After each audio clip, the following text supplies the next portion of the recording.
പാതിവില തട്ടിപ്പ് കേസ് പ്രതി അനന്തു കൃഷ്ണനായി ക്രൈംബ്രാഞ്ച് സംഘം നൽകിയ കസ്റ്റഡി അപേക്ഷ മൂവാറ്റുപുഴ കോടതി ഇന്ന് പരിഗണിക്കും. 7 ദിവസത്തേക്ക് കസ്റ്റഡിയിൽ വേണം എന്നാണ് ആവശ്യം. പ്രതിയുടെ കടവന്ത്രയിൽ ഓഫീസ് കേന്ദ്രീകരിച്ചുള്ള പരിശോധന തുടരുകയാണ്. നിതിൻ അംബുജൻ, കൊച്ചിയിൽ നിന്ന്. നിതിൻ, വിവരങ്ങൾ.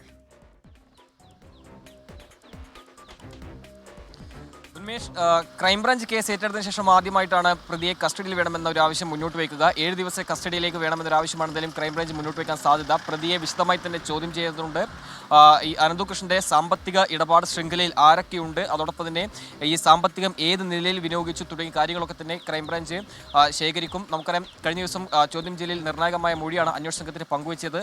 സമാനമായ ചോദ്യം ചെയ്യലിൽ കൂടുതൽ വിവരങ്ങൾ ശേഖരിച്ച് അതിനുശേഷമാകും ഈ കേസിലെ കൂടുതൽ പ്രതികളിലും എന്തായാലും ക്രൈംബ്രാഞ്ച് ചെല്ലുക. നിലവിലിപ്പോൾ ക്രൈംബ്രാഞ്ച് കേസ് ഏറ്റെടുത്ത ശേഷം അനന്തുകൃഷ്ണന്റെ ഓഫീസുകളും അതോടൊപ്പം തന്നെ മറ്റ് സ്ഥാപനങ്ങൾ കേന്ദ്രീകരിച്ച് പരിശോധന നടത്തിയിരുന്നു. ചില നിർണായക രേഖകൾ പിടിച്ചെടുത്തിട്ടുണ്ട്. എന്തായാലും സംസ്ഥാന വ്യാപകമായുള്ള കേസാണ്. ഇതെല്ലാം തന്നെ ക്രൈംബ്രാഞ്ച് ഇപ്പോൾ അന്വേഷിക്കുന്നുണ്ട്. ഈ സാമ്പത്തിക ഇടപാട് ശൃംഖലയിൽ ആരൊക്കെയുണ്ട്, കൂടാതെ ഈ പണം ഏത് നിലയിൽ വിനിയോഗിച്ചു തുടങ്ങിയ കാര്യങ്ങളൊക്കെ തന്നെ കൂടുതൽ വ്യക്തത വരുത്തി ചോദ്യം ചെയ്യലടക്കമുള്ള മറ്റ് നടപടികളിലേക്ക്, അതായത് ഈ കേസിലെ മറ്റ് പ്രതികളെ ചോദ്യം ചെയ്യലടക്കമുള്ള നടപടികളിലേക്ക് എന്തായാലും ക്രൈംബ്രാഞ്ച് വൈകാതെ കടക്കും. അതിന് മുന്നോടിയായിട്ടാണ് ഇന്നിപ്പോൾ അനന്തുകൃഷ്ണനെ കോടതിയിൽ ഹാജരാക്കുകയും അതോടൊപ്പം തന്നെ കസ്റ്റഡിയിൽ വേണമെന്നൊരു ആവശ്യം ക്രൈംബ്രാഞ്ച് മുന്നോട്ട് വയ്ക്കുക.